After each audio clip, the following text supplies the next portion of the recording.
Dangal greetings po sir. So I'm Jexken Sanji D. De Leon and I will be explaining the register.php and register.js.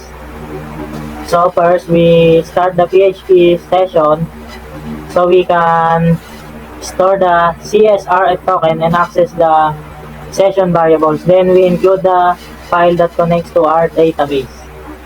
To protect the form from CSRF cross-site request forgery attack, we generate a token and store it in a session.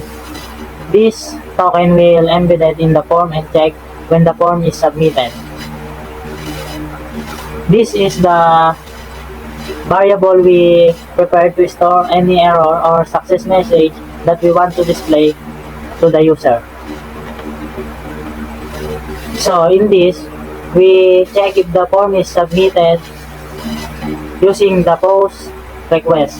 If yes, we validate the CSRF token and then sanitize the user input. Else, we safely extract and sanitize the input, username, email, password, and their role from the post request. We also include the validation for username. For username, that the username cannot be empty. Email address should follow the following format, and the password that have must at least 8 characters long. Else, we also check if email already exists before creating a new account. We ensure the email doesn't already exist in the database to prevent duplication account. And if the email is unique, we hash the password using bcrypt and insert the new user into the database using a preferred statement.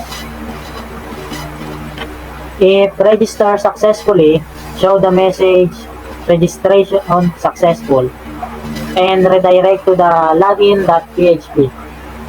Else, show an error message, registration failed, please try again.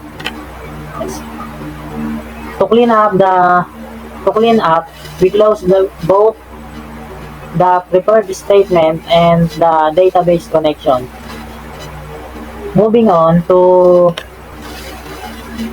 registration.js. This JavaScript class handles the show and hide password functionality.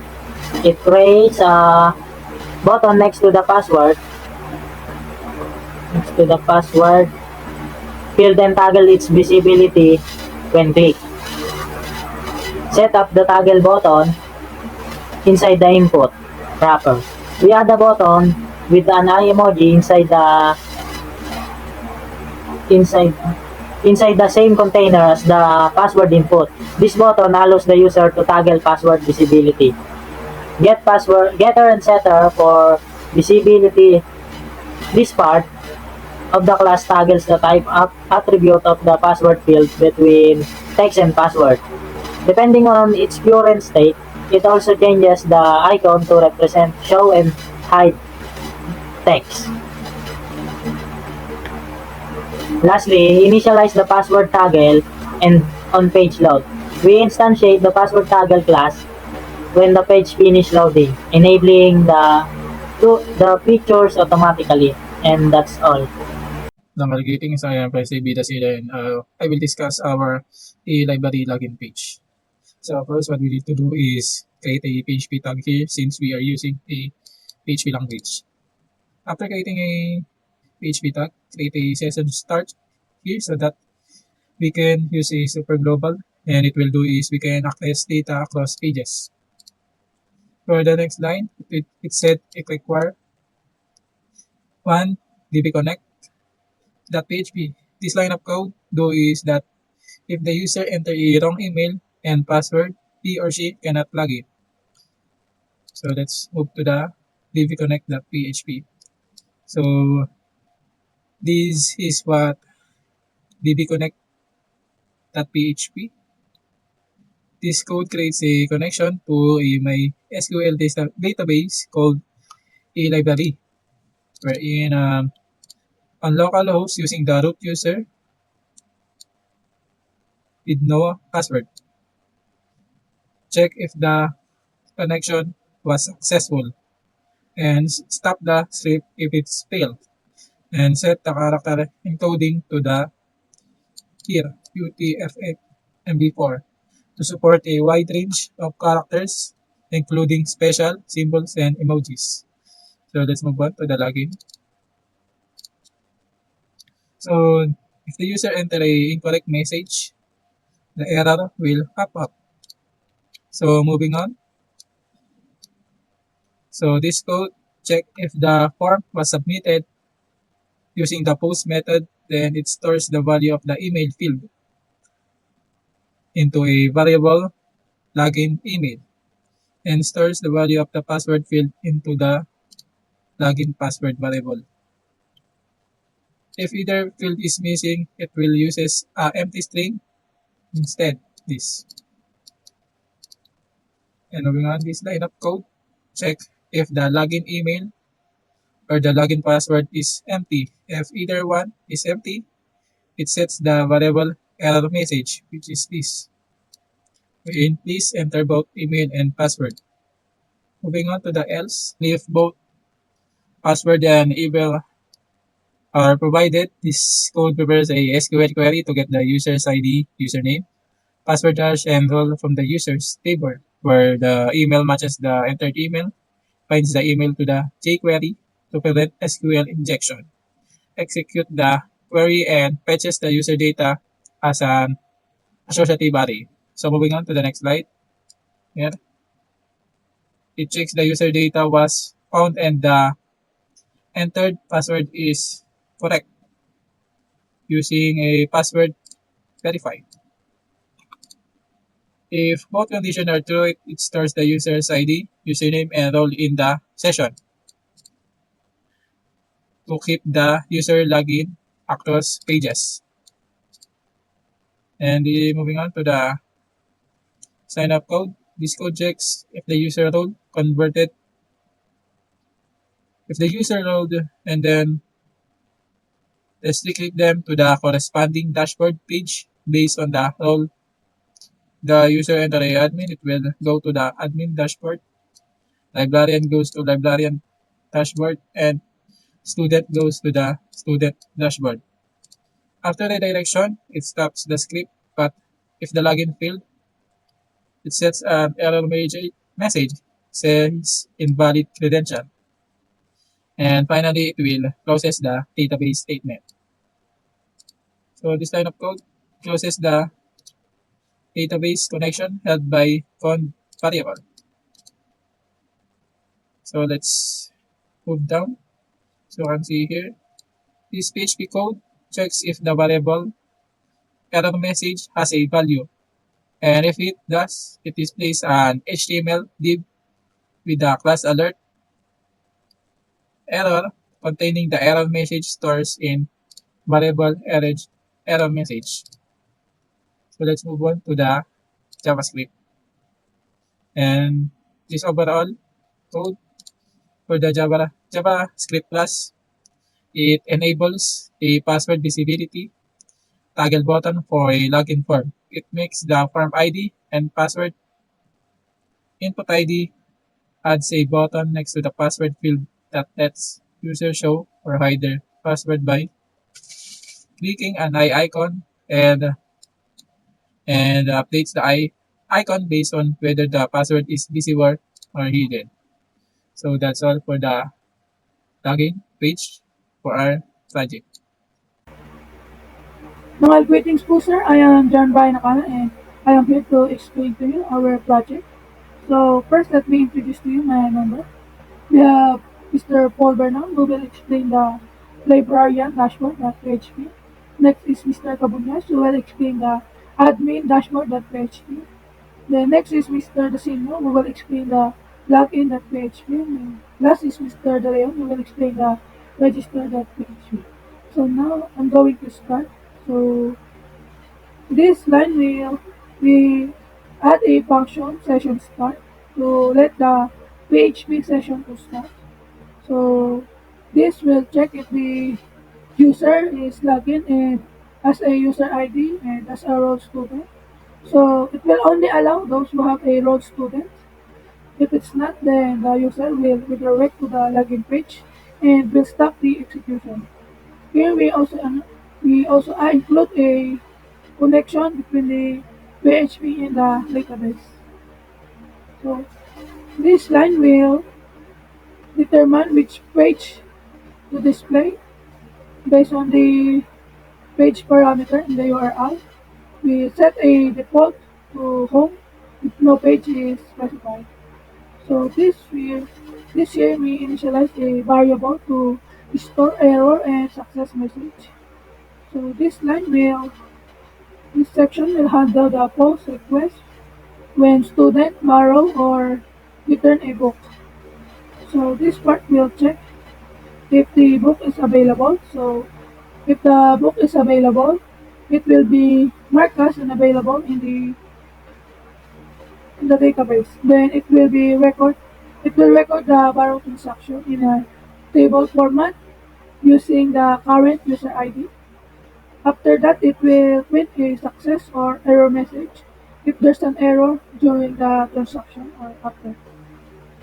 So this part will check if the book is currently borrowed. So if borrowed, it will be marked as available in database. Then it will be record the return transaction. So after that, it will show a success or error message if there's an error.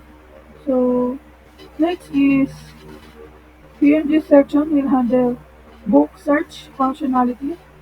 It will retrieve all books or filtered books based on search term, or you can just specify the what books or the author or what category of book.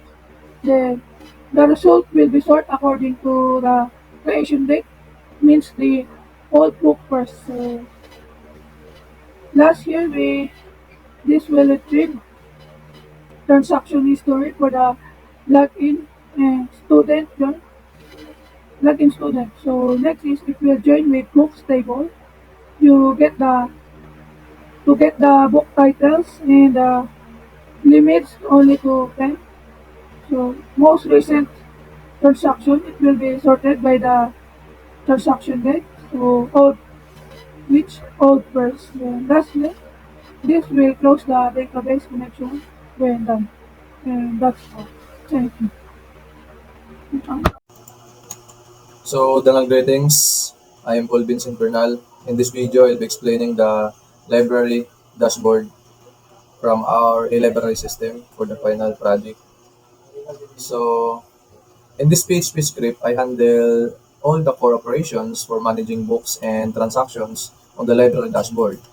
The script allows librarian to add, update, and delete books, as well as view and delete borrowing transactions. One key feature is that the auto-increment value for the book IDs and also for transactions is reset when all the records are deleted. That way, new records always start with an ID of 1. Let me walk you through the code step by step. So first, session and access control. Session verification. At the very beginning, I call session start. So they can access the current session variables. Then I check whether the user is logged in and if the role stored in the session is librarian. If not, I redirected the user to the login page. So this is important for access control to ensure that only authorized librarians can perform these operations. So for database connection, so next, I include the database connection file dbconnect.php, which sets up the connection to our MySQL database. This allows us to execute queries throughout the script. And processing book operations. So the script then checks if the HTTP request method is post, since we use a post method from our form, which means that the librarian submitted an action through a form. There are several branches inside this condition. First, add new book. The code retrieves the title, author, category, and quantity from the post data. It first checks if any field is empty or if the quantity is invalid, less than or equal to 0. So, if so, an error message is set.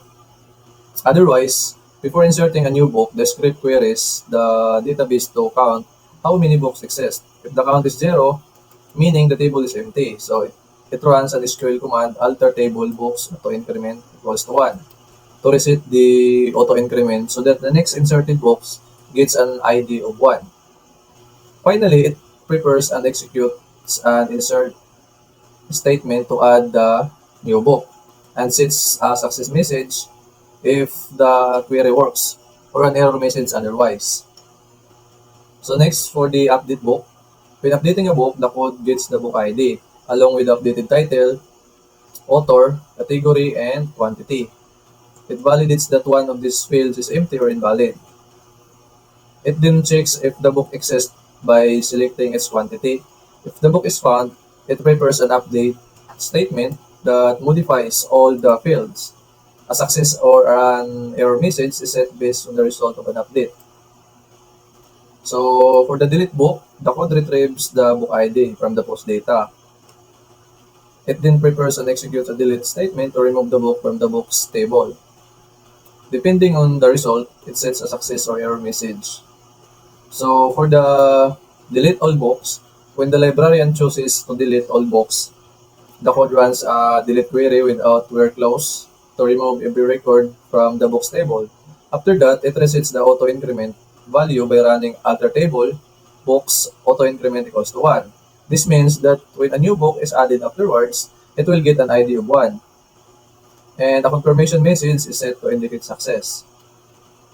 For retrieving data, fetching all books.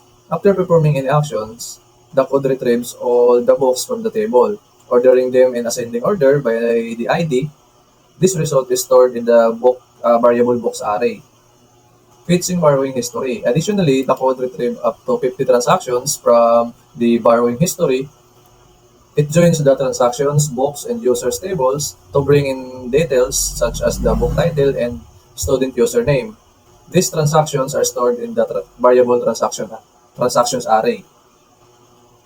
For the transaction deletion and auto increment reset, deleting a single transaction, if a deletion request is sent to remove a specific transaction, the script prepares and executes delete query using the transactions ID. After executing, it checks whether any transactions remain. If none are left, it resets the auto increment counter for the transactions table so that the next inserted transaction starts at 1. So for deleting all transactions, similarly, if the librarian decides to remove every transaction, the script deletes all records from the transactions table and resets the auto increment counter. Greetings everyone. My name is Danilo Agudias and I will explain the admin dashboard. $sign current page equals set $sign get page. If the page query parameter exists, example page report, use that, otherwise default to dashboard. And if is set $sign session role, check if the login user is an admin. If not, redirect to the login.php and stop further execution. And for this, require once dbconnect.php $sign message. Loads your database connection and set $sign message variable for later. And for this, if is set $sign get delete. If delete ID is in the URL, get the ID of the user to be deleted. And for this, it checks the role of the user with that ID. This is to prevent deleting an admin. And for this line, if $sign result ends str2 for $sign result role equals admin, only proceed to delete if the user is not admin. And for this, deletion is successful, so show a success message, otherwise show an error or restriction notice. And for this, $sign books data equals and $sign user data. Initialize arrays to hold book and user stats. If $sign current page is equals report, only fetch data if the current page is the reports page. $sign books res $con query, get the top 5 books by quantity, and for this if $books res stores the result into the $books data for use in the chart later. $use res $con query select role count fetches how many user exist per role. And for this, if $user res while $row stores those result in user data. And for this line, if $current page equals manage users, if on the manage user page show a user table. $SQL select ID, username, email, and role from user where upper role admin fetches all user except admins. And for this else if $current page equals report, if on the reports page show two charts, top book and user roles. And for this var books data equals PHP equal JSON encode $books data pass PHP data into JavaScript variable for rendering with chart.js. Var books chart equals new chart ctx books. Render a bar chart of book quantities. Bar chart user chart new chart ctx user type bar renders a horizontal bar chart showing user distribution by role. And that's all. Now, greetings, I am Vice Bidasi and I will demo our project, which is the library system. So first, the login page. So if the user does not have an account yet, you need to create one. So let's say here, you just need to create one. As you can see here, the user need to fill up a form wherein the text field username, email address, and the password. And the user select what role. It can be either librarian, administrator, or student. So let's try the student first. So as you can see, we are now registered. So let's log in now.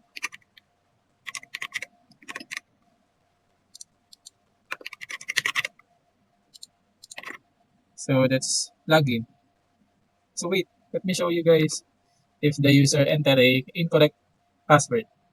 Let's say student 12. So the error will be pop up, which is the invalid credential. So what if the user enter a correct credential?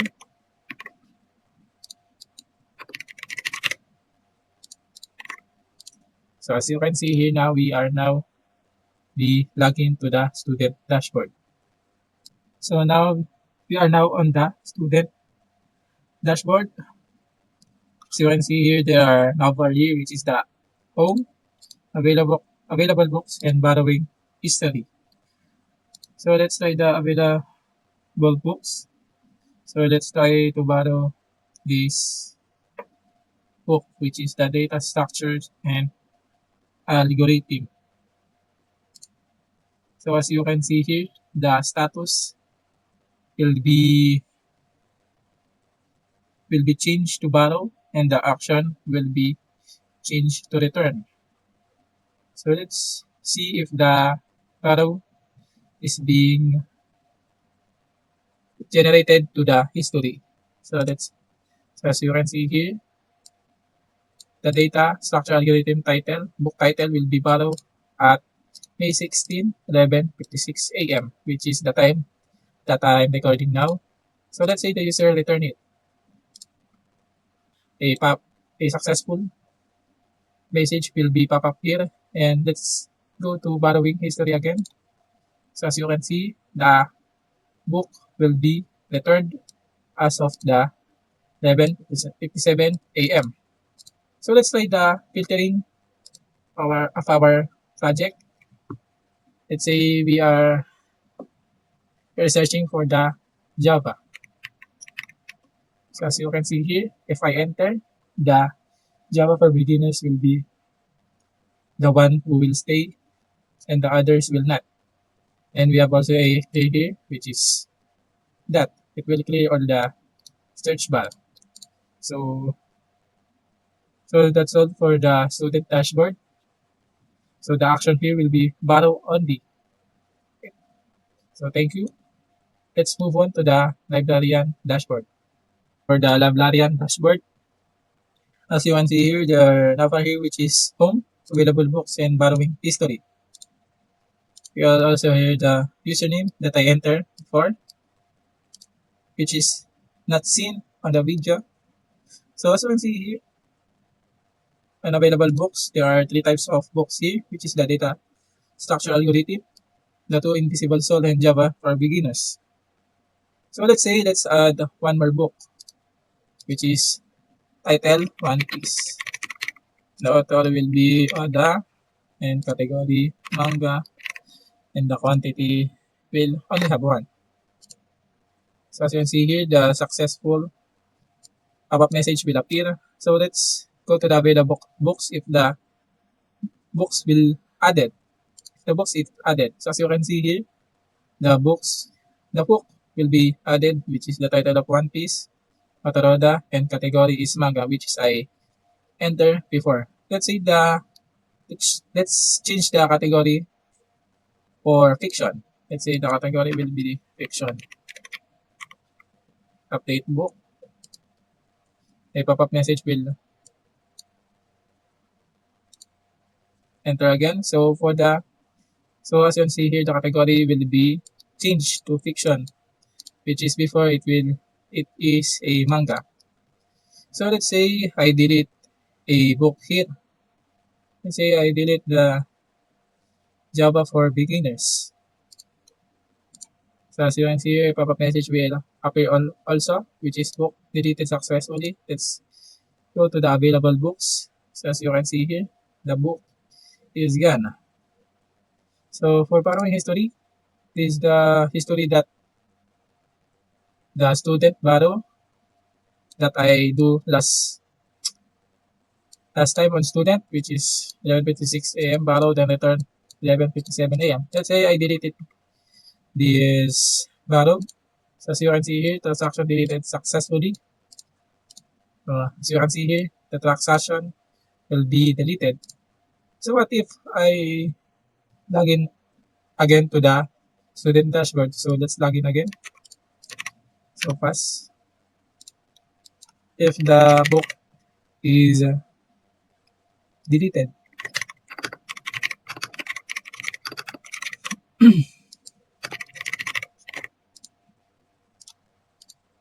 So as you can see here, the book is deleted, which is the Java. And for the borrowing history, the borrowed also deleted. So as you can see, the action for the librarian is the edit action and delete action. So that's all for the librarian dashboard. Let's move on to the admin dashboard. So for the admin dashboard, you can see here on the nav one, we have the dashboard, manage user, and reports. So the admin can overview all registered user to the e-library use system using manage users. So as you can see here, the admin can have a power to delete a registered user. So let's delete the student which is I created before. Let's say I delete this.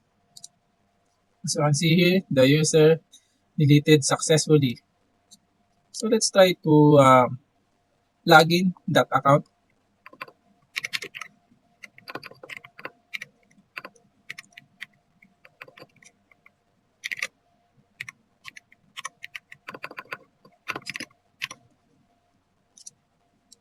So as I entered before, it's student.gmail.com and the password is student123. So let's try if the student can log in.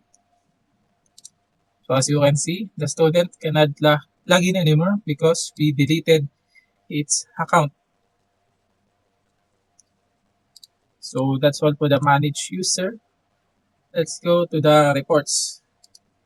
So you can see it will display all the quantity of the books borrowed by the user distributed system. So you can see here. And for the registered user this distribution, as you can see, there are only two because we deleted the student already. So that's all for our final project on ETEL. Thank you.